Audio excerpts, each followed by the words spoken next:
All right, welcome everybody. I still see some people trickling in, so I'll keep admitting the people, but we'll get started. Welcome to this virtual event hosted by Upper House in Madison, Wisconsin. I'm Dan Hummel, one of the program curators on staff here at Upper House, and like Charlie, I'm a historian of American evangelicalism. The idea for this webinar actually has pre-COVID roots. We invited Charlie to give a book talk at Upper House months ago and thought an online conversation with other study centers would be a great secondary event. So we're now happy to host this webinar today. And then later this month, on May 28th, we're hosting a virtual book launch for Charlie's book, To Think Christianly, that is being co-sponsored by IVP, L'Abri International, Regent College, and many of the study centers. Today, we're excited to hear from and interact with Charlie in a bit more of an insider conversation for those who work at or are directly involved in a study center and are looking to better understand the movement's past, present, and future. Hopefully, many of you were able to read Charlie's book, and especially the intro, conclusion, and chapter pertaining to the contemporary movement. Even if you haven't, of course, feel free to engage in the conversation today. I've had the privilege of reading Charlie's book, and I'm very thankful for his work. The book is excellent. It's well written, it's well researched, and for someone who is a relative newcomer to the world of study centers like me, profoundly illuminating. In addition to all of the writing accolades I could shower on Charlie, his book gives me at least a history and a language to talk about the work I do in Madison as part of a national and even international movement. This is an invaluable contribution and an unexpected one when I first picked up the book. So enough gushing. After I introduce Charlie, he'll give some prepared remarks. These will be about 15 minutes long, and then we'll move to an extended Q&A time. A couple guidelines for how we'll do this meeting. Right now, everyone's mics are muted, and many of you have your video turned off. Feel free to turn your video on if you want, or keep it off. Once we get to the Q&A time, we hope to have some verbal back and forth between Charlie and whoever's asking the question. So if you have a question or comment, please unmute yourself and then make sure to remute yourself afterward. If you would rather type your question, I'll be monitoring the chat and can grab Charlie's attention at the next available opening. And we'll end by 12:45 Eastern time at the latest, but obviously feel free to leave early if you have other responsibilities. With that, let me quickly introduce Charlie a bit more formally. So Charles Cotherman is pastor and planter of Oil City Vineyard Church in Oil City, Pennsylvania. He is the administrative director of the Project on Rural Ministry at Grove City College and has taught church history at Fuller Seminary and Pittsburgh Theological Seminary. He earned his PhD at the University of Virginia, and To Think Christianly is his first book with IVP and coming out of the dissertation. Charlie has also co-edited a church planning book called Sent to Flourish, also published by IVP in 2019. I think many of you probably already know Charlie and have interacted with him in his years researching and writing To Think Christianly. With that, thank you for joining us, Charlie. We're looking forward to what you have to say and to interacting with you.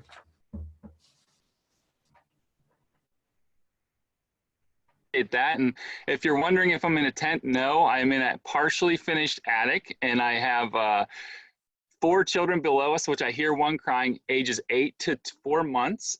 So here we are, and I always tell people when I talk about the book up here, it kind of makes sense because so much of this book is about home hospitality and stuff. So here you are in my attic and in my home. The other thing I like to say, especially to this group, moving forward, with our church congregation, I talk a lot about humble confidence that we have as Christians, right? Like, it's only God's grace that we can even come into his presence. That's our humility. But the confidence is that once he extends his grace to us, he calls us children, and we can go forward with that identity. And so I kind of feel a little bit like that today. I am humbled by the many, many years of study center work that I see on this screen in front of me. And so I know you guys know stories I don't know and have a lot to add. So I look forward to learning from you. But I do feel like I have a story to tell in this. So it's a humble confidence that I come to you this morning with. And I've done some work, and I think there's some things to share. But I know you have so much to share too, and I look forward to learning from you. And I actually hope that today is the beginning of like an extended conversation with some of you whom I've never met, because I'd love to learn more about this movement from your eyes too.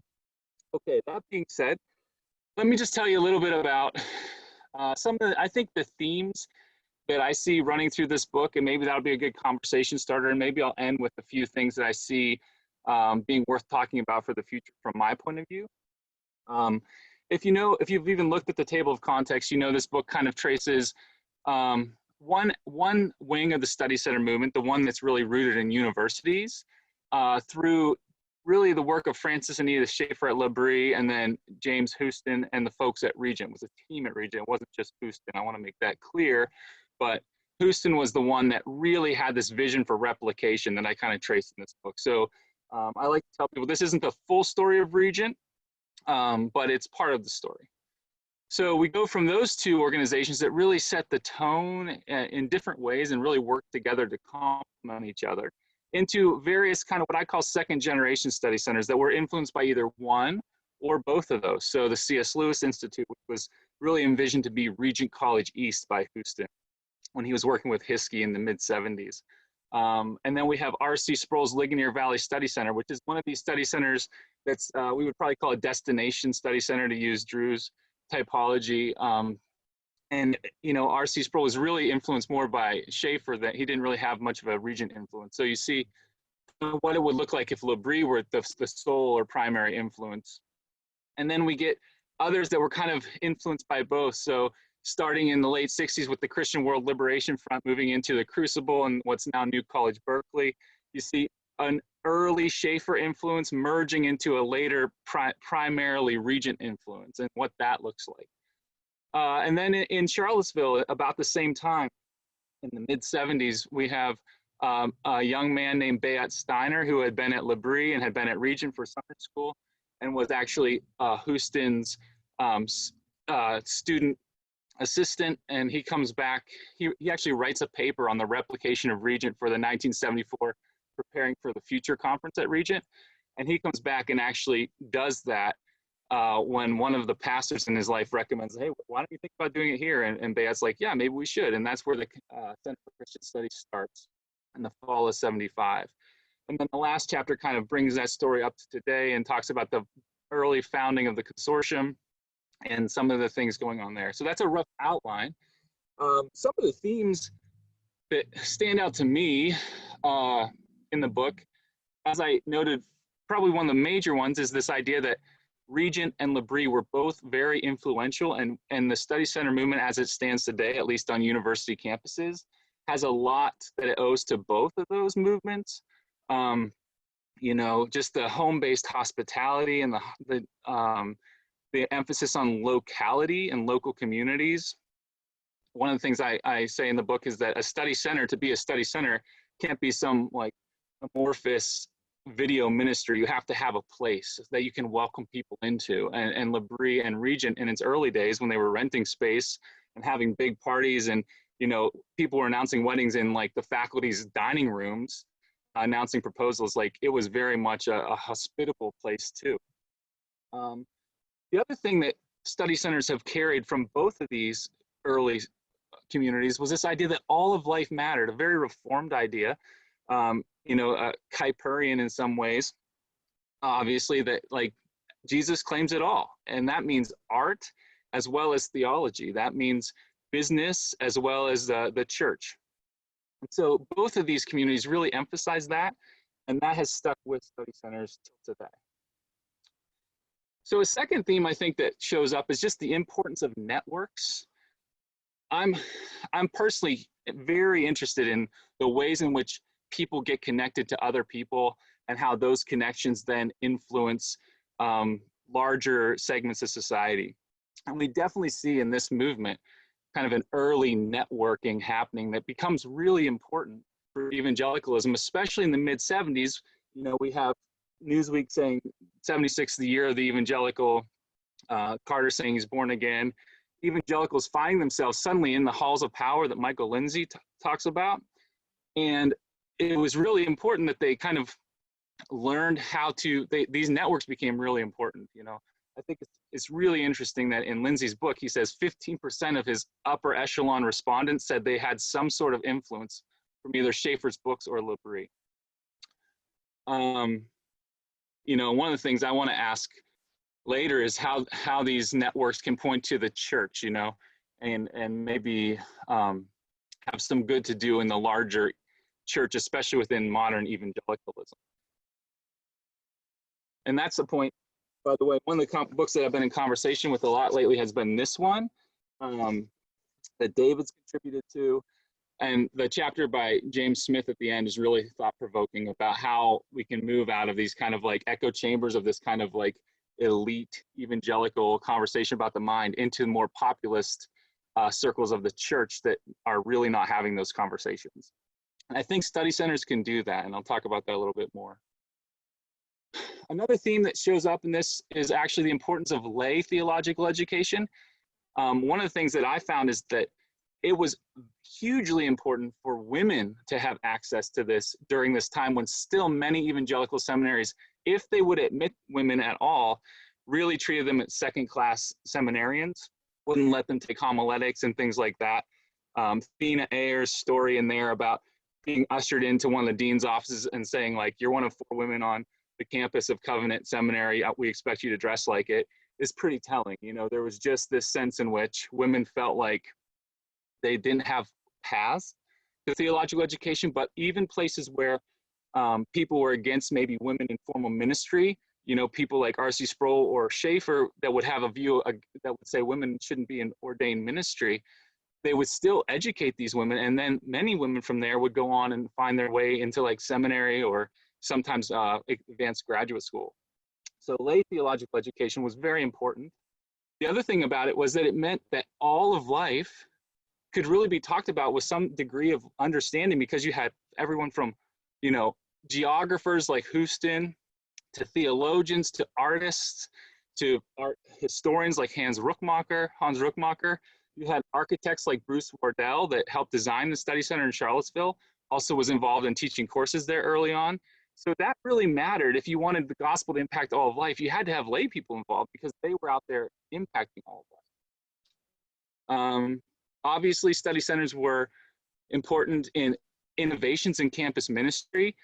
And I think one of the things to think about is the way in which, and I specifically highlight what the Center for Christian Study has done, but I'm sure many of your study centers have done this, but the center in Charlottesville really kind of modeled this, was this emphasis on unity. You know, hosting these monthly ministry leader meetings was very important. And it's one of the reasons why early on, when Veritas was looking for where they could find campuses to host with like 80% of the ministry leaders saying that they were in favor, UVA was one of the very earliest ones because they had such a great connection with the numerous ministry leaders on campus through hosting them in the study center. Also, that connection with unifying Christian faculty on campus is hugely important, and study centers have played a role in that, and I think that's something pointing toward the future. One of the last things I bring up as a theme, and this is something I'd be interested in talking with you more about too, is that study centers are also kind of an innovative way to confront issues of religious liberty on campus. And my gut tells me that in the future, this is going to be increasingly important as really Christian ministries think about ways to work with or work around anti-bias laws and things like that, that this idea of a ministry right on the edge of campus is going to be even more appealing. So those are a handful of themes as I see them. I just want to raise a couple considerations maybe for the future, and then I'll turn it over to Dan to do with the rest of the conversation what he wants. So I think some things we can maybe talk about are, as we think about the future, are like what are the perils and what's the promise of publicity? You know, because the study center movement, the university-based study center movement is gaining publicity. Obviously, this book, I hope, will be another means of bringing more publicity to what you all are doing. But as even the book highlights, publicity is a double-edged sword. Sometimes it has this amazing influence of highlighting the good and spreading it. But sometimes, as we saw a number of folks in this book who, when publicity happens to them, handling that is not always the easiest, and managing it. And so my question for consideration for all of you is, the promise, as I see it, of the Study Center becoming more well-known, and it's not just me writing about it, right? It's people like Molly Worthen and Religious News Service and other places, is that, I personally want more folks doing the good work you all are doing. I think it's hugely beneficial to university students and to campus communities. And so I think that's the promise, right? I'm a church planter. I want to see these things planted all over. That's just like who I am. But on the other side of things, shepherding a movement as it expands is going to be a little more difficult, I think, right? And what I talk about in the book is there are these pull factors, and I highlight some of those stories. People that just say, I want to learn more about what it looks like to love God with all of life. I'm very interested in the Christian mind. That's like a pull factor as I see it. But there are these push factors too, these anti-bias laws, people looking for more independent access to universities, where they can be right there, but not fall under any university policies. So my question kind of too with that is, what if there are multiple competing umbrellas for the study center movement? American evangelicals have been really good at this in the past. Like, I don't really like the way you're doing, I'm gonna set up my own. And what if there are 2 study centers on a campus? I think that's gonna be something to think about for all of you who are kind of early on leading this. 2 other quick things. I think faithful presence, which I think most of you would say is an important value of the study center movement. As I say in the book, faithful presence demands that we consider which of the faithful or whom of the faithful are actually present at every level, right? Not just coming to study centers, but in leadership. And that means racial diversity, that means gender diversity, things like that. And I honestly think you all are at a really good position to lead the evangelical world into this idea of, like, we can still be Orthodox Christians and emphasize diversity. And I think study centers can really, really go a long way in helping that.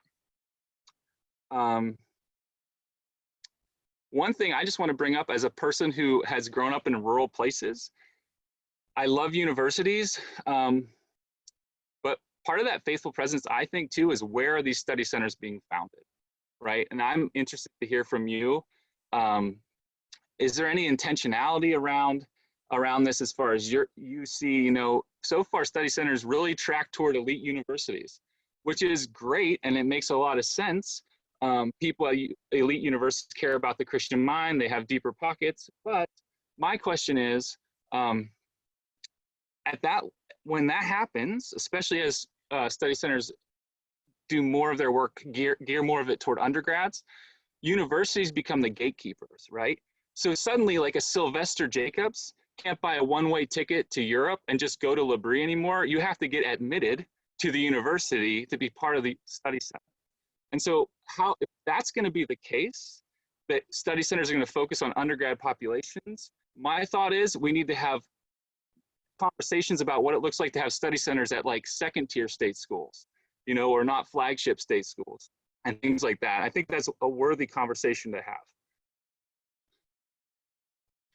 Okay, I think that's enough for me for now, but I'm out of breath at the very least, so I need to take a deep breath. But yeah, I hope that makes some sense to everyone.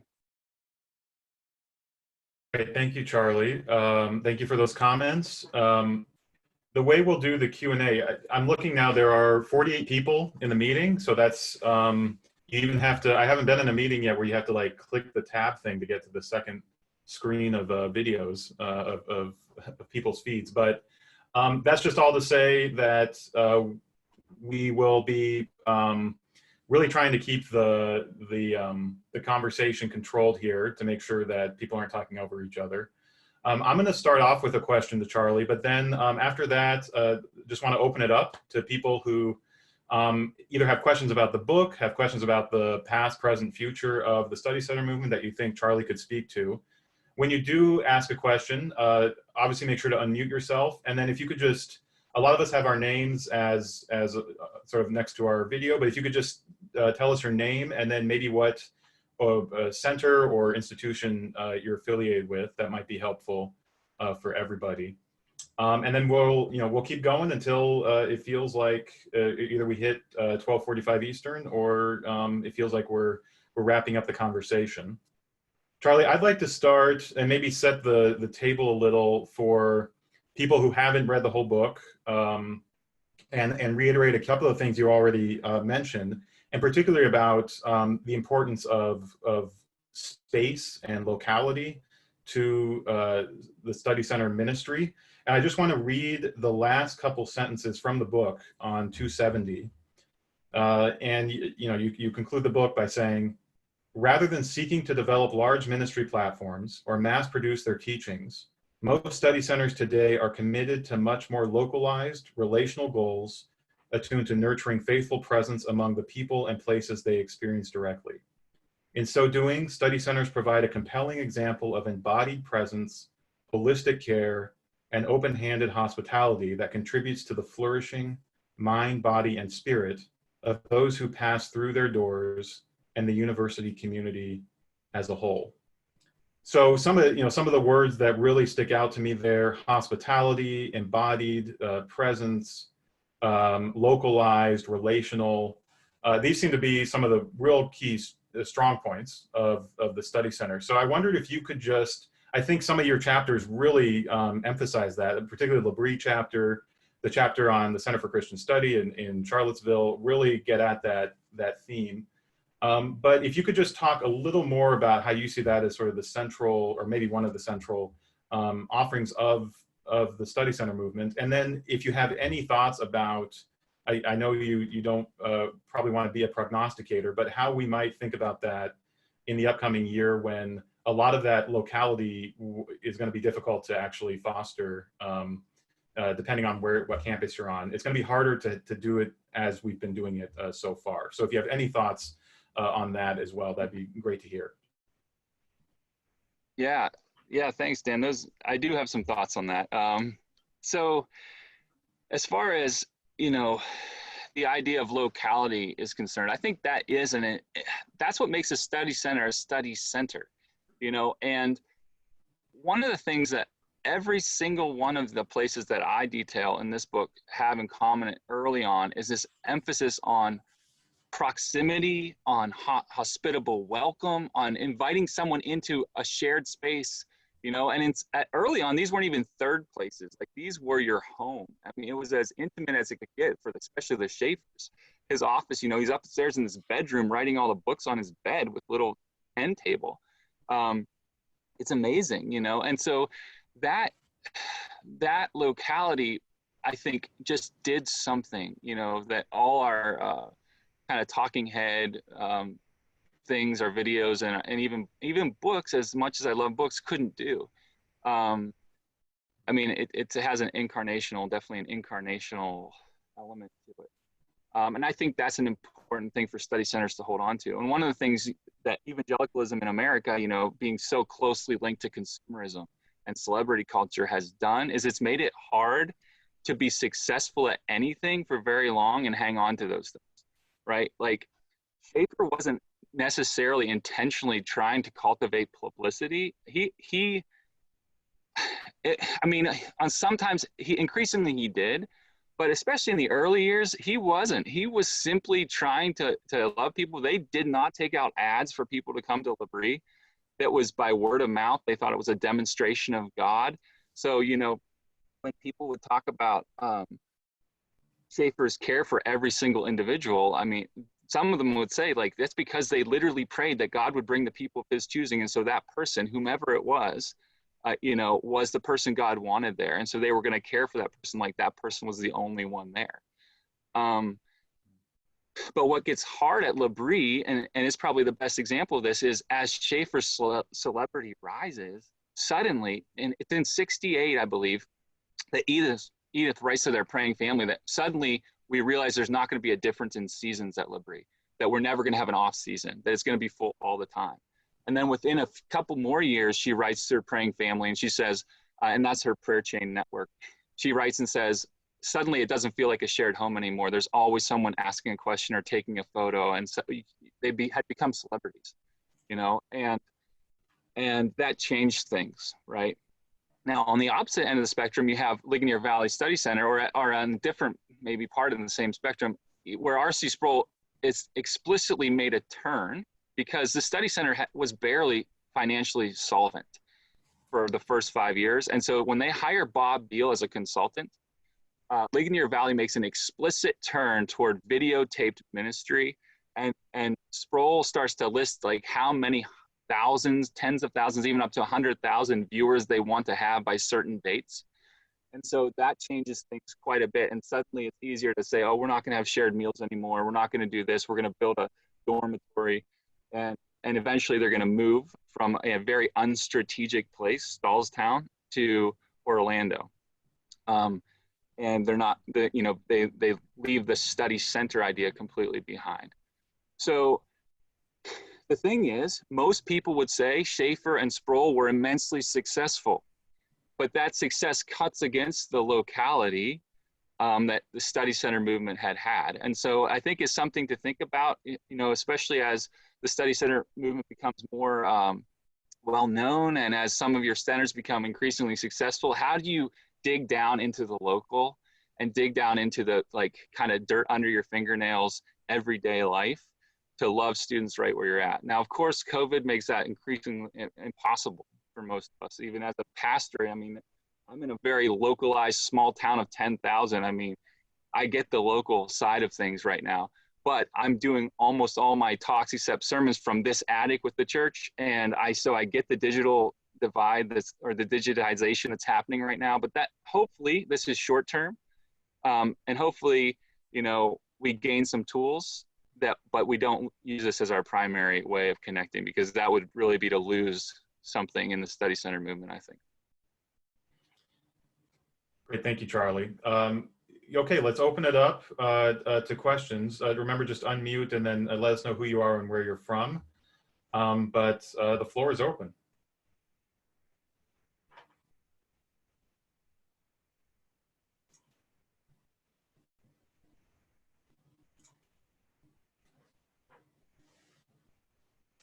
Well, I'll go first if no one else is going to jump in there.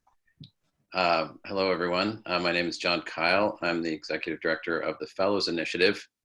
So before I give Charlie my question, I want to thank all of you that run study centers, because you send many, many fellows our way as a postgraduate leadership program in churches. So thank you for that. Charlie, you and I got to speak a week ago, and I just want to thank you again for this book. I think it's terrific. And also, as I was reading it, I was really struck by our shared history with the Fellows movement. I think of our history, maybe some of you know it, goes back to the Falls Church Anglican here in the Washington, D.C. area. But it really goes back to L'Abri, I think. As you have written this book, we have a shared history. And I'm just wondering what you think about that as other movements, other things that have come from that work, not just the Christian study centers, which are wonderful, but other things that have come, like the Fellows Initiative. So, yeah, John, first of all, thanks for those kind words about the book. But yeah, the influence of L'Abri and the way it pollinated so many things is hard to really even, fully wrap one's head around. It was just so influential and so different than almost everything else. I mean, if you think about what was happening within evangelicalism at its most influential places, from Billy Graham to like Harold John Ockenga and the founding of first, the NAE, then Fuller, then Christianity Today, and then Gordon Conwell in '69. I mean, these were completely different sensibilities, than it was kind of that post-World War II, I don't know, kind of organization, corporate brand of evangelicalism in some sense. I mean, there was a lot of good there, but Schaeffer was so different. And it was so many things influenced that, especially his time in Europe and his experience with existentialism in Europe. But I think definitely almost every community that I've come in contact with at whatever level that's focusing on some sort of like community with an intellectual component has something to point back to Schaeffer and L'Abri. But the other thing is, and this is another evolving and has been happening for a while and is increasingly intense strand of history around evangelicalism is the opposite side of Schaeffer's influence, which wasn't localized at all, which was around politics and was increasingly expansive in his last 10 years of life. So Schaeffer's influence, because it was so different and so broad and across so many different levels, and someone who's maybe a left-leaning evangelical would claim in its early years and a very right-leaning evangelical in his later years, is really, really hard to pin down exactly how far it spread. You know what I mean?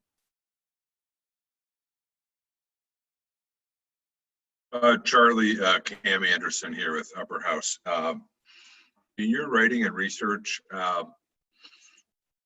how did the American counterculture figure into the timing and connection of L'Abri and other things that followed? And did other phenomena like the Jesus people movement figure into some of your thinking and observations about this as well? I'm just thinking about that time and how flat-footed the evangelical church and community was coming out of the early post-war period and then into the 60s.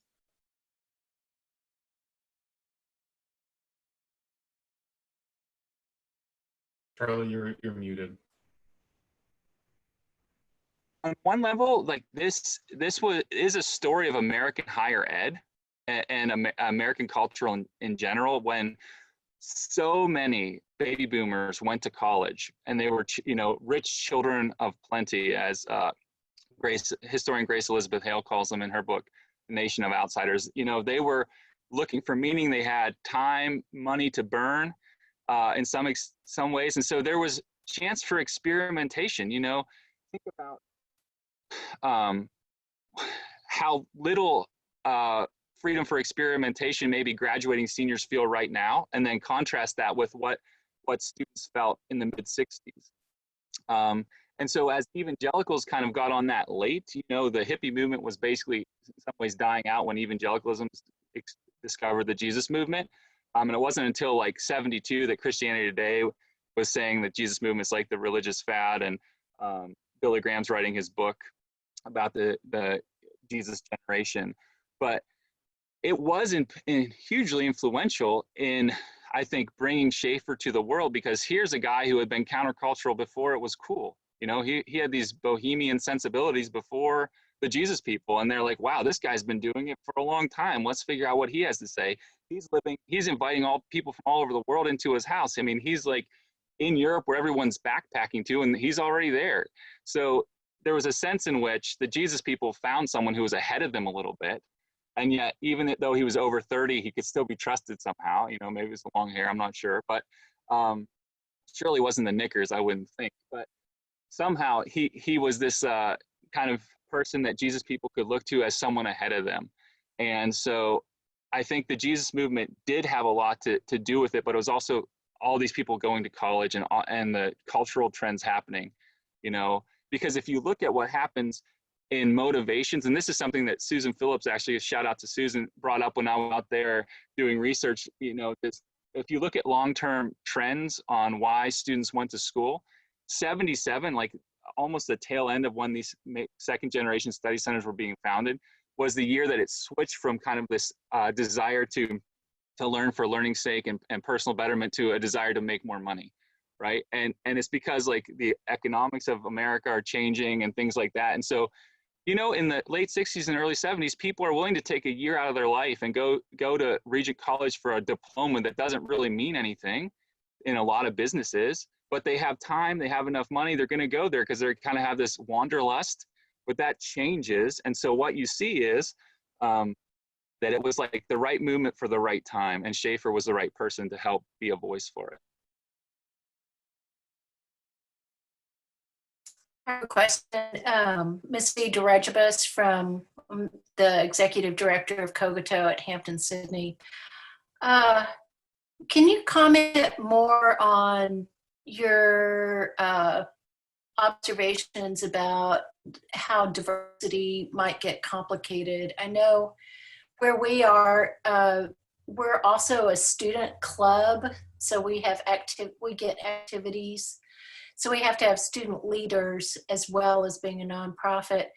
And we had a big, I had to do a lot of thinking about if I was going to have, first of all, non-Christians be on that, and then a gay guy, one of my gay guys. So, we did some pondering on that with the board and where we were going to go with that. Anyway, so that's my little toe in the water in that, but I'm wondering if you could comment on kind of the future and diversity issues. Yeah, I mean, some of you are deeper in the weeds on this than I am, but I will say, as an outside observer and someone who generally watches evangelicalism and a little bit of higher ed, I mean, I don't see those issues going anywhere. I see them becoming increasingly difficult to navigate for on-campus access. I think I'm not alone in that, and maybe, that's too pessimistic. I definitely agree with, what Drew has said before about, we're a friend to the university, but one that maybe has differences. And I agree with that. It's super important for study centers to have a good relationship with faculty and with universities as much as they're able. But there will come points, as there have already come, where people will lose access to the university. And I think that's probably only going to increase. And so I think that is something that's important for study centers to realize, that you're at an important kind of middle place where, because you're off campus, you can do things, and you can decide we're only going to have Christian leaders. You can decide on sexual ethics, university policy to the same extent. But the other part of that is, I don't think this is going to be lost on other people who want to have more access to universities and maybe a more strident way. Evangelicalism that would seem a lot different than this group of people right here, and the way you think about things, that would love to have access to universities with fewer strings attached. So I think that's when I bring up these issues of religious liberty, I think it's something for everyone in the movement right now to think about. How are we going to tend our movement, even our own study centers, in light of all this, but also as the movement grows, and as there could potentially be, and maybe I'm completely, segments that say, we don't really buy into some of this, faithful presence stuff. We just want access to the university, and we see buying this huge house right next to campus as the best way to do it. Charlie, we're getting a few questions. So the first one here is from Emily Wenneborg from, she's a doctoral candidate at University of Illinois Urbana-Champaign. Could you talk about the transition from lefty Schaeffer to rightish Schaeffer? Was that more change in his own views or emphases, change in the political landscape, and how lines were drawn? Are there any lessons or cautions for us today in a moment when political lines and labels are being redrawn once again? Yeah, I'll talk, I think as a person, even in my local community, as a Christian leader, I just see it as kind of a warning to myself that, things are subtle, and shifts are really subtle. And Schaeffer, I think there was a lot of this, and it really depends on who you ask. It would not surprise me if there are people in the Schaeffer's own family who disagree with my take on Schaeffer, because they say he's never changed at all. Like, he was the same the whole time. That's why they did a biography that was written by Hankins a few decades ago. Probably they'll disagree with my take on it too, because there are stalwart Schaeffer supporters that say he never changed. But if you watch it, if you look at it, it seems pretty clear to me that there was a shift. And I think it's just a warning about the way celebrity influences people, but it's also like subtle human things, like the influence of his son Frank, and I think there is reason to think about, like, a father who felt like he really hadn't raised his son because he was so busy doing ministry, wanting to do something with his son. And when Frank says, let's make a movie, Schaeffer's like, okay. And then, you can't be in a documentary film, you can't get into the nuances as much as even Schaeffer's books did. And some people would say those didn't even get into it enough, obviously. But yeah, I think the one side of the coin is that most of us will never be faced with those levels of celebrity to ever have to worry about that. But the other side, the pull and push of politics and friends, I moved to Oil City, Pennsylvania, which is a Rust Belt town. It used to be the home of Quaker State Motor Oil until 1994 when it moved to Dallas. It was the corporate headquarters of that company. Like, imagine the change when it moves out. I moved here in 2016 in the summer after living in Charlottesville for the 4 years before that. So in Charlottesville, virtually every Christian I knew could almost not imagine anyone voting for Donald Trump. And when I moved here, almost every Christian I knew could virtually not imagine anyone voting against Donald Trump. And so the communities we're around shape us so much. But that's about as much as I want to say about that as someone who's not a sociologist. Thanks, Charlie. One thing I'll just add real quick is I think it's also interesting to think about who is listening to Schaeffer, and the change in particularly sort of what becomes the religious right. Like those, people like Falwell and others who ended up featuring Schaeffer pretty heavily weren't interested. I mean, they were sort of anti-politics in the 60s and 70s for a bunch of reasons, and they switched too. And they talk about that a lot, and it's debated a lot why they ended up becoming much more political in the 70s and 80s. But I think the people reading Schaeffer and then obviously giving him a platform change a lot over his career as well, and that might be some of the story as well. I want to do one more chat question. And, yeah. Can I add one thing to that too? It's also interesting to think about how ministries can get co-opted subtly, right, by groups of people that start listening and different things. And I think I've always wondered that about even any ministry, but the study center ministry being one too. Awesome. I want to get to one more chat question before giving a chance for people to verbally ask, and then we can go back to the chat. Brian Bateman from Anselm House asks, curious about the why in denominational houses as predecessors to our study centers from the early 20th century. Are there lessons to be learned from those earlier institutions' decline? So I don't know that history as well as this one. I know it roughly, but what I would say is what we see, obviously, and you guys would know this, obviously in the why, a general kind of loosening of Christian distinctives. UVA had one of the earliest campus Ys in the country, if not the earliest. So, that kind of ran student ministry there for a long time. But it gradually kind of became indistinct, not really even Christian. The same thing in the intro, I highlight one of these, the Christian Faith and Life Center down at Austin at the University of Texas, and just show how in a short matter of time, a study center can move from, Christian pretty thoroughly, even if it's a mainline Christian, to a really just a seedbed for the New Left and for students for a democratic society and things like that. So it just kind of got politicized in a matter of like about a decade.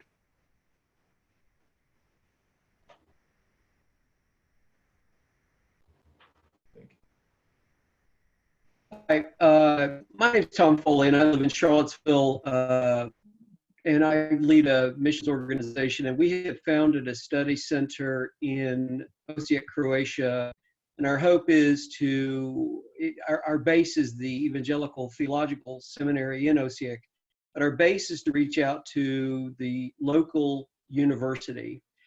And my question, because we're a year and a half old, we founded in July of last year, January of last year. My question is that we're working in an 86% Catholic culture. And as such, we are very carefully cultivating collaboration with the Catholic chaplain of the university next door. And I wondered if there's anything in your history, or if anybody else would have any insight as to what kind of collaboration can exist with an evangelically based study center that is working in a culture that is strongly Roman Catholic. Indeed, to be Croatian is to be Catholic is the thing that is said there. And if anybody's got any insight about that. Thank you. Well, I will leave it to everyone else to answer most of that question. All I will say is that there's something about the study center movement, especially as we see it in Houston and study centers that have been around, influenced by him. I mean, when he is in Oxford, and he's in that Bible study with C.S. Lewis and the head of the Eastern Orthodox Church in England, that forms him. And there's something about unity around, you might call it mere Christianity or general Christian orthodoxy across Orthodox lines, that is something I think that the future it's really important for us to think about. That I even think about the name change to Anselm House, thinking about Brian and the organization up there. And I think that's really important for us. And it's the same thing that James Smith points to in that chapter, in The State of the Evangelical Mind, that it's really a Christian mind, not an evangelical mind that we're after, and that includes Catholics and Orthodox. But the rest of you can answer the rest of that question.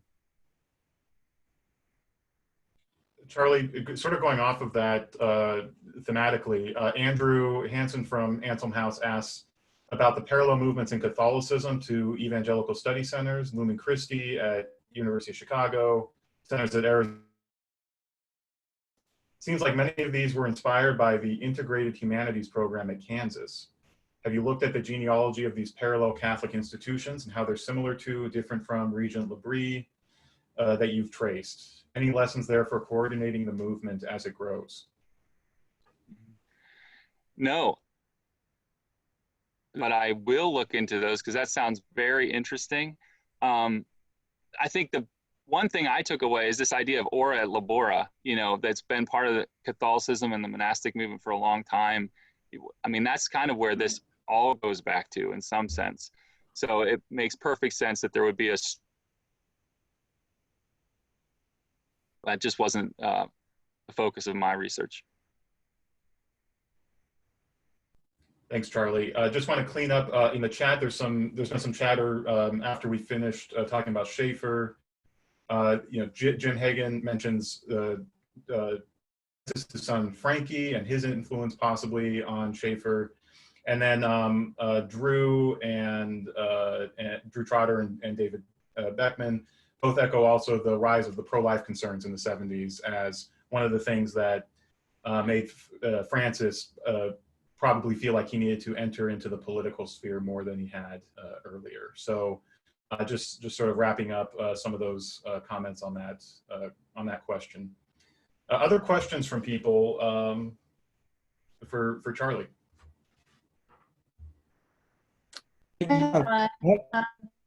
I could talk over. Since Metzer and work at Upper House, Charlie, I wonder if you have seen in place where study centers have reached out beyond their specific campus, a specific university, to include members of local colleges or private institutions that are within the geographic domain. So the study center is the local, but it's not just focused on only one institution. Yeah, so, and some of you will be able to answer this even more with more detail, but obviously, that's where other branches of the study center movement, especially like I'm thinking of the C.S. Lewis Institute, which is all over, which is in some ways still definitely part of this movement, does that. But even if you look at the Center for Christian Study in Charlottesville, it was hugely tied to Trinity Presbyterian Church, and it was kind of like their adult ed program in some sense. Like they were drawing a lot of folks from other local institutions other than UVA. And that was an important part of their first decade or two. It just, as churches developed more robust adult education within them, there was less of a need for that. And so that study center specifically started focusing on undergrads with, a lot more and other university students. But yeah, it's easy to imagine how a study center might do that. I just wonder, there might come a point where it extends so far that you lose that locality. Be a concern that I would personally have, but every context is obviously different. Thanks, Charlie. Drew also had something to say, so let's go to Drew. Yeah, I just had a question, Charlie. I mean, I went to LaBrie, and that was my junior year in college, and it was already in the beginnings of what was eventually going to become the study center there in 1975. And we had Schaefer had a very strong message towards us, at least the way it felt, and that was anti-church, that the church was not doing the job, that the church was not culturally relevant, that it was not thinking Christianly at all, et cetera, et cetera. And I think that may have gone into study center movement at some point as well. We're living in a whole different world now. And I wonder what you as a pastor would like to say to us who are in university study centers for a particular reason, but have a responsibility to and a desire to see the local community and especially the church be benefited by what we're doing.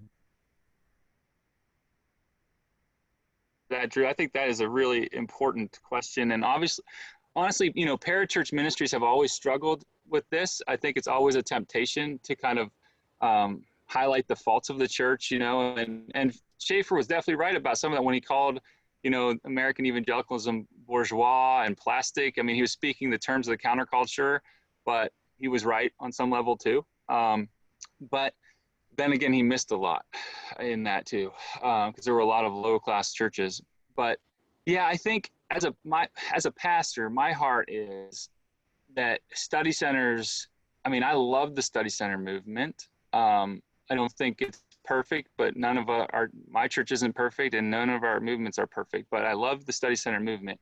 I hope the study center movement continues to walk with humility that still loves the local church and still sees sending folks out to the local church as important, you know. And this is where you are a bridge for the evangelical world that obviously has all kinds of issues, you know, and some of you might not even call yourselves evangelicals anymore, and that I get it. But like, there's a lot of like this divide between what Lindsay calls cosmopolitan evangelicals and the evangelicals in the pews, the 81%, you know, that vote for Donald Trump. That the press likes to disparage. I think study centers need to be the one place where they can have like compassion for folks on every side of that spectrum and say that the life of the mind is for everyone, and not to look down on people and say, you're beyond us, you're beyond our help, right? We're only going to deal with this elite group of undergrads. And that's why I think cultivating unity is really important. But I'm not saying it's easy, because as you cultivate friendships with faculty, it's going to be really hard to also cultivate friendships with these populist evangelicals that, and many times, see the world completely different. But that's where I think we can be the bridges of God, as even just academics in general who still love the church.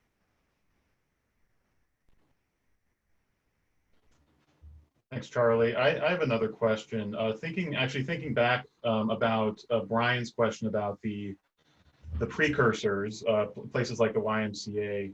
I was also thinking about how I was thinking about an article that I just recently read between Mark Knoll and Jamie Smith, and they were talking about the Canadian example and the social architecture, is what Jamie Smith called it, that's different in Canada than in the US, where in Canada, a lot of the universities had very close, in fact, had affiliated colleges that were explicitly religious. And that's something we don't have in the US, but maybe the closest model is how the main line, including places like the YMCA, at one time are in many ways very tied up with larger secular institutions, seeing common cause and working together. And I wonder if you had any words of wisdom to say to study centers who are thinking about, and in many cases wanting to be affiliated with the universities that they're working with.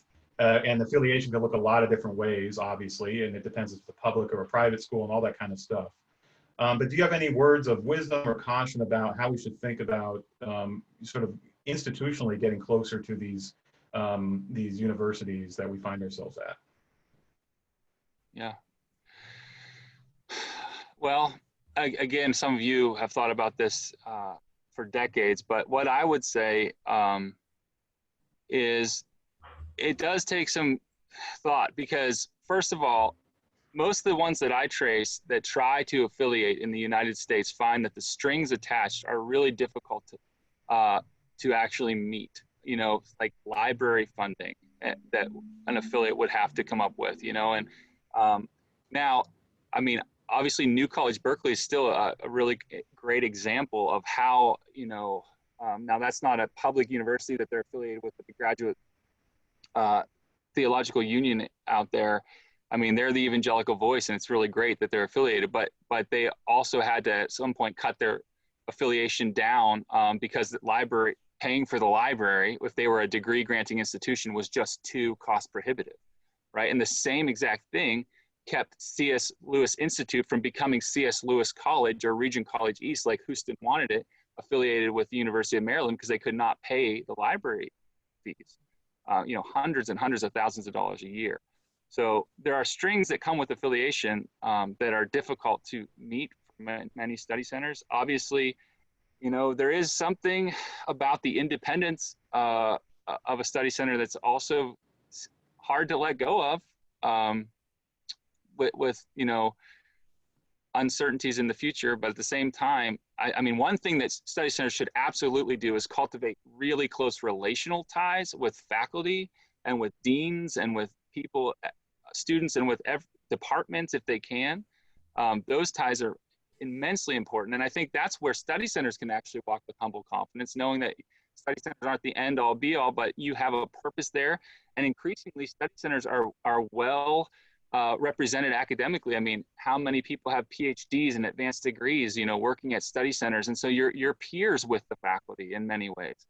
And so you can walk there with a confidence that like Schaefer never could, right? So that's, I think, a promising sign, but like actual affiliation, I think, would look different in the United States than it did in Canada. And I think it'd be pretty difficult in a lot of ways. Thank you. We're having numerous seconding to a question by Madison Perry from the UNC Study Center. Love to hear your thoughts or advice about navigating evangelical populism. Yeah. Give us the secret, Charlie. I honestly think the secret is love and humility. I honestly do. You actually have to love the people that you think their views are horrible, and you have to be in the trenches with them. It's one thing from like a great study center somewhere to say like, oh, I love all those people in rural flyover America, you know, but like, man, as much as you can be in the trenches with anyone, you know, you have students coming from rural places, populist evangelical churches to your university, right? You are a melting pot. And they're going to have the chance, just like at L'Abri, right, where students from the middle of nowhere, Nebraska, had a chance to go and sit around a table with students from Harvard, which never would have happened back home. And suddenly they have friends who go to Harvard, and suddenly Harvard's like not as scary, right? Or someone who's like Sylvester Jacobs, an African American, with a, you know, a real story to tell about racism, and they're seated across the table, and they're hearing these stories. You are the convener of these places, and I think one of the ways you do it is by making sure everyone's story gets heard.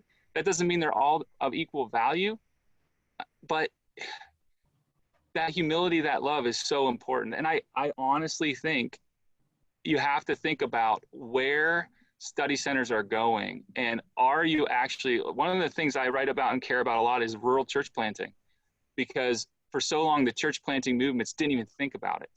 You know, and it was like the silver lining of Trump's victory that people started caring about rural places. Well, I would love to see folks like you care about rural colleges and rural places. And if you want to impact populist evangelicals, that's where many of them are. And you can help lead the charge. You know, so I think there's this I think there's a way in which, and I know you've never thought of yourselves like this, but like a study center planting movement is actually maybe timely.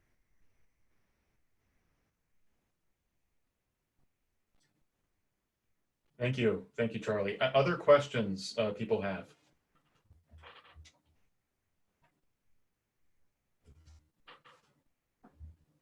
Yeah, this is Mike Weaver. I'm at Bradley Study Center at Virginia Tech. I just read your book and Molly Worthen's book, Apostles of Reason. And question I have for you is, in the study center movement in particular, and Molly talks about the kind of the rise of a reformed vision of evangelicalism.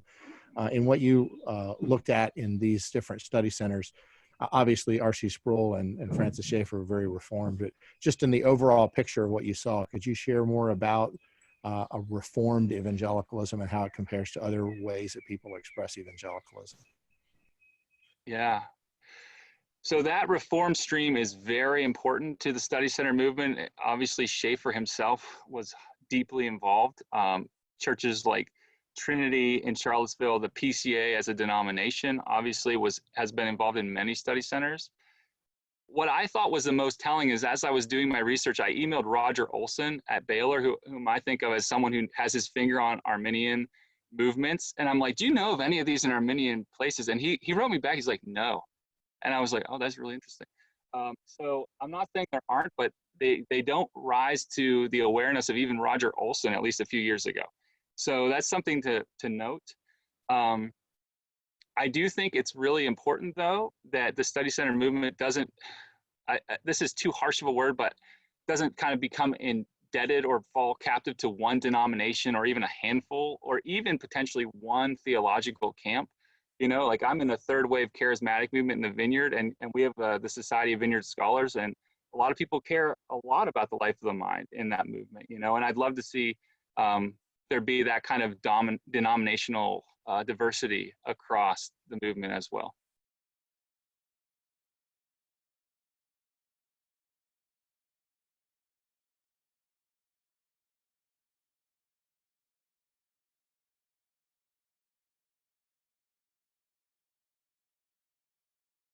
Charlie, this is Ken Elzinga. I had the privilege of writing the foreword for the book, so in some sense it's redundant to say that I really appreciated your writing style, your contribution, but I just want to say it publicly to this group. This was a wonderful book. As a board member of InterVarsity, I'm very proud that IVP has the imprimatur on it, but regardless of who had published it, I just thought it was a wonderful piece of not only scholarship, but it was edifying. And it's really I think a gift to be able to write a book that is both informative to Christians, they learn things from it, but also that it's edifying. So God bless you for doing this confluence of writing. Not a lot of authors can do that. Thanks, Ken. I really appreciate that, and obviously appreciate your example all these years.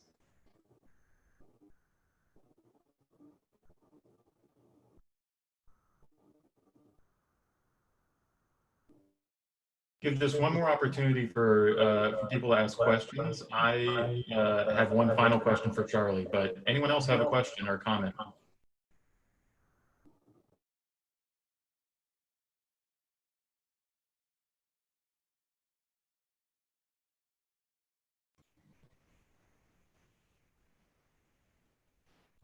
Okay, then I'll wrap us up here.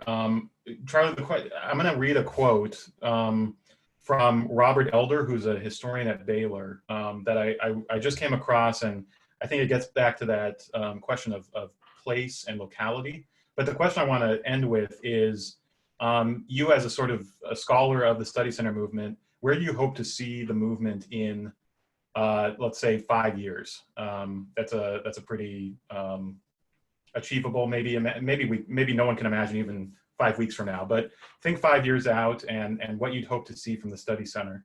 The quote I want to read is again from Robert Elder. This is from 2014. It's an article he wrote for the Chronicle of Higher Ed, and he was actually talking about the rise of online teaching and how important American colleges and universities are to socializing young people in a certain understanding of place and space. And I thought this would be a great way to think about the way the study center movement can play into this. So he says, as places and experiences, American colleges and universities are uniquely suited to serve the vital need of fostering the formation of physical and emotional attachment for modern Americans to learn and practice affection. They are some of the oldest and most stable places in our peripatetic society. They are often places with unique cultures born of their long history and stability. They are places where for 4 or more years, undergraduates get to experience the reality of community in a way they may never find again. Unsurprisingly then, these special places where we experience community and form relationships inspire nostalgia and fierce loyalty. They also serve as nurseries for the cultivation of affection, in the sense that Wendell Berry uses it. And it is this essential experience that students take with them into the world. So that's the quote. I think that's a very inspiring way, at least for me, to think about what we can add to particularly students' experiences as they're at university. But Charlie, I want to give you the last word. What do you see the Study Center movement going in the next 5 years, or hope? And any final words you want to say to us?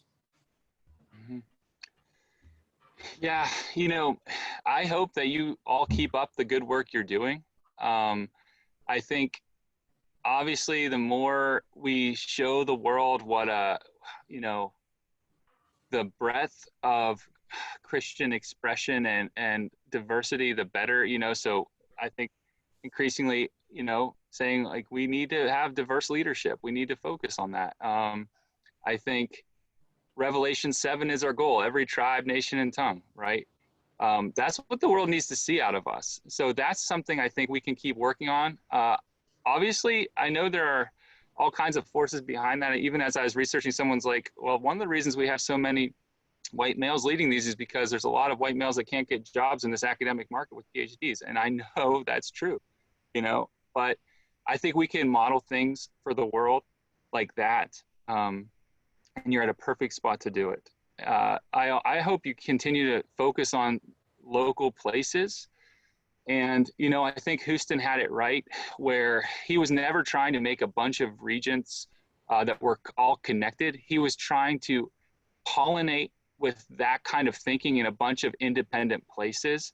And I think that, you're not trying to form huge, financially connected networks, but you can do a lot to seed study centers and other places to expand the influence in places that they've maybe never even thought about the life of the mind and Christian discipleship together. I'd love to see lots more study centers started, and some of them at the most elite institutions that don't yet have one, and some of them at second-tier state schools in the middle of rural places where there are good people that love people and there are students that desperately need it. So that's my hope. I'll be cheering you on, and I've thought a little bit about founding a study center at a second-tier state school close to me. So who even knows? But I might be joining your ranks. I don't know. God's time. But definitely cheering you on and hoping for the best. Thank you for taking time to listen in, and I hope to meet those of you I haven't met in person at some point. I hope to see many of these study centers in person. Because I absolutely love universities and love study centers. And so I'm hoping to make the rounds at some point. And we'll see. We'll just see God's timing. But thanks, everyone. Thanks, Charlie. I'm going to leave the meeting going because there's some great links in the chat right now. And if I shut down the meeting, those will go away. Jim Hagan has linked to a couple different books as we were talking through. So I'll leave that open. So just know that this will be open for a few more minutes.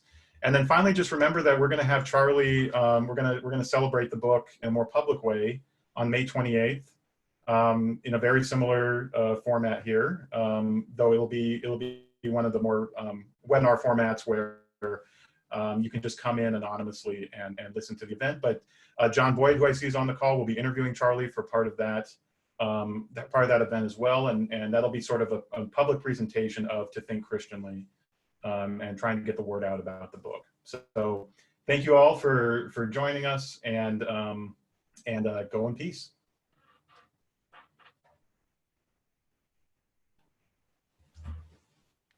Thanks, everyone. I posted my email if anyone needs it. Blessings.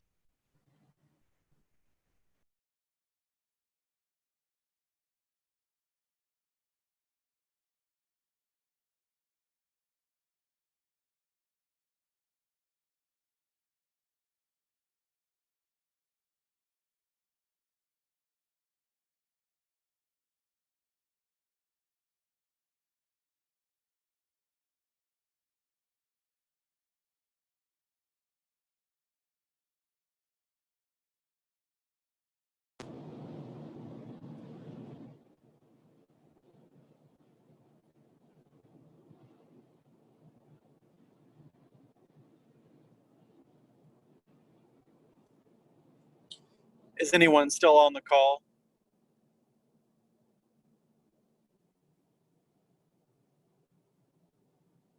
Yes.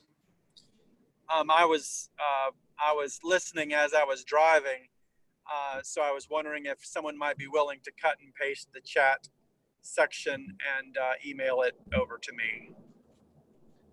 Rob, I actually have, this is Rob, right, that's talking? Yes, that's right. Yeah.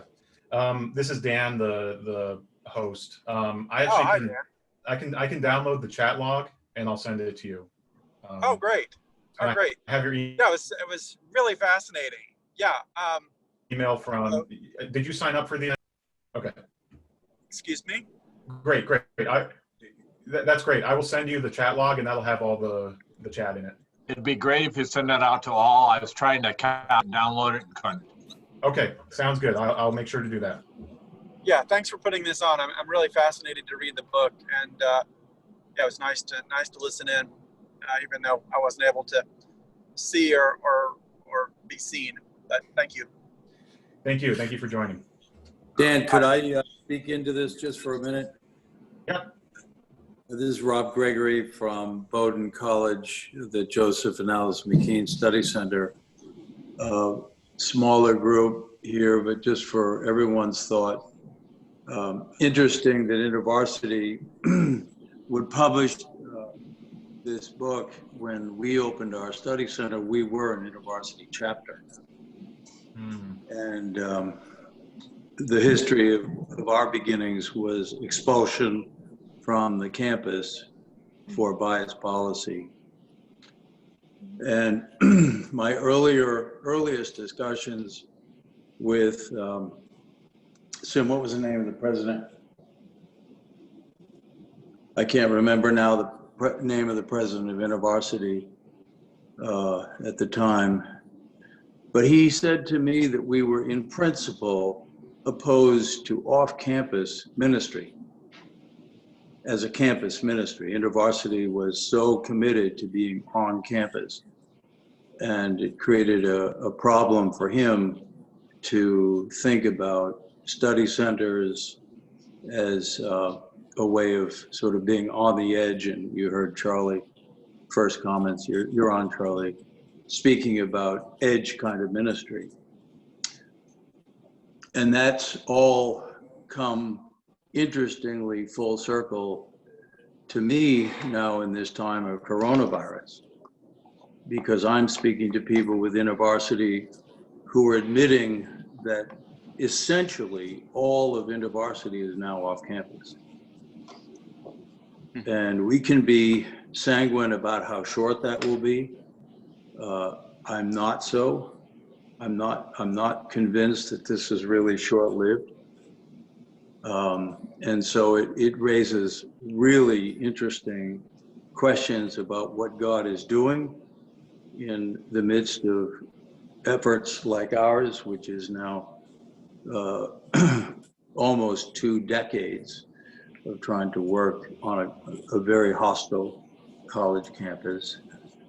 And everything that was said in this conversation, including questions about populism, because remember, the students that come to a school like ours come from flyover states.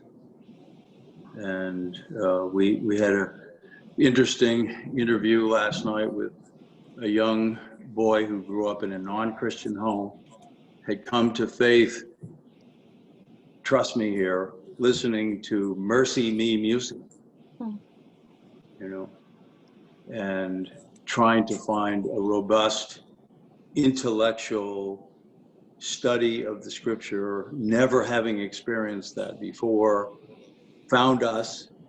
He found us, you know, he knew what the story was. So I think we're in some very interesting and uncharted times about what this space, even if the space itself is inaccessible to students, right? And I'm not sure if our campus is going to permit students when they arrive in September, which they will, to leave that cordon sanitaire and walk across the street to a study center. So those are some thoughts that I have. And Charlie, I would like to speak with you at some point about how that story may be replayed in other study centers, which are finding not the door to the university shut, but their doors shut because students aren't going to be able to come. Mm-hmm. Yeah, I'd love to talk more about that, and it's good to hear some of your story. I knew some of it, but it's good to hear it from you. So, yeah, and I think there's going to be a lot of organizations wrestling with those questions. You know, that that InterVarsity piece is really interesting to me. Right, and I think that InterVarsity at the medium level, you know, seasoned staffers, 20 years of experience, are really looking carefully now at something like a study center as maybe being essential to having a footprint near a campus, and trying to find ways graciously, gracefully, but certainly to make sure that the gospel is preached, and that some way of connecting to the university, not just with Zoom. You know, I talked to Ken Myers this morning, and he said, Zoom to me feels like a really good prosthesis. And, you know, that physical presence, that even if it's at 3 feet or 6 feet or whatever that appropriate distance is going to be important for these students. There's going to be no substitute for us, Sim and me, to be able to meet these students when they arrive. So just thought. Thanks, Robert. I just think of, you know, we're in Madison here, which is where IV is headquartered. And my wife actually works for the national office. And I do wonder if there's been a policy shift over at least the last few years, because they're pretty, at least we have good relations with the headquarters here. And even there's an InterVarsity staff member on our board. And so now he's a very seasoned one. He's been at UW for a long time. And I think he understood just the inherent benefits that his ministry would have working with Upper House. But I've also heard stories of yours too, where there's a lot of gatekeeping and territorialism about this stuff as well. So I do wonder though, if at the national level, there's been a change of sort of a shift in thought in the last decade or so. Yeah.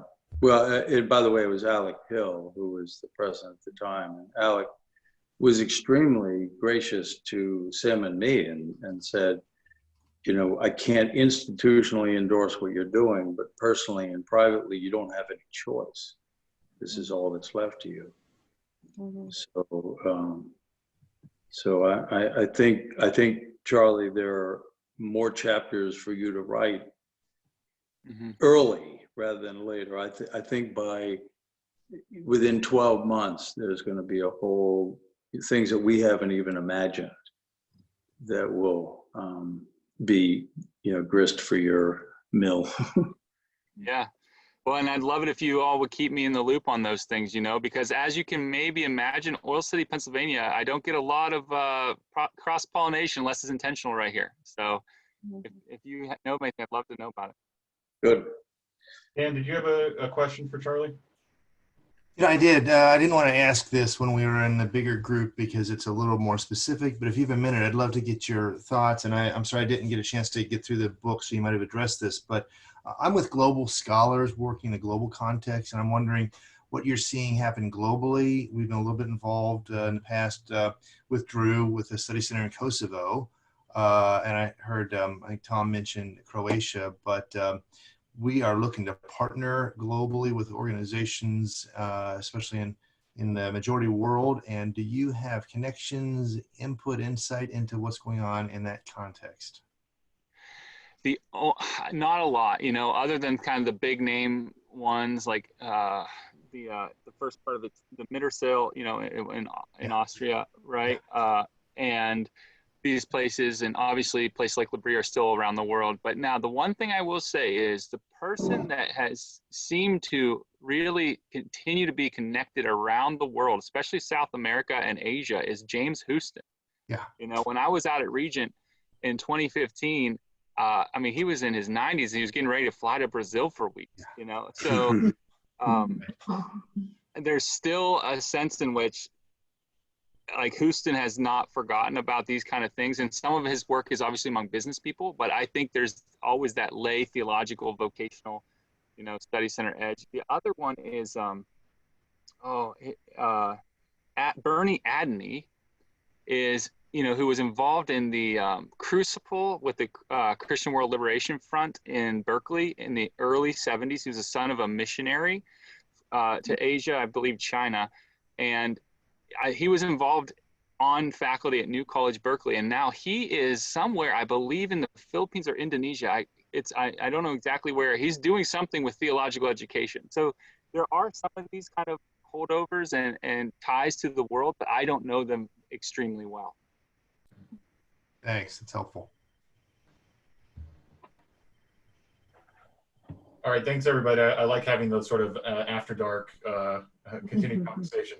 I have to. I have newborn twins, and they are. I'm glad I have this nice mic because I think it's screening out a lot of the noise behind the door here. But thanks again. It was a great success, Charlie. I'll be in touch with you. Sounds good, Dan. Thank you. Thanks to everyone. Blessings. Thank you. Thank Blessings. you.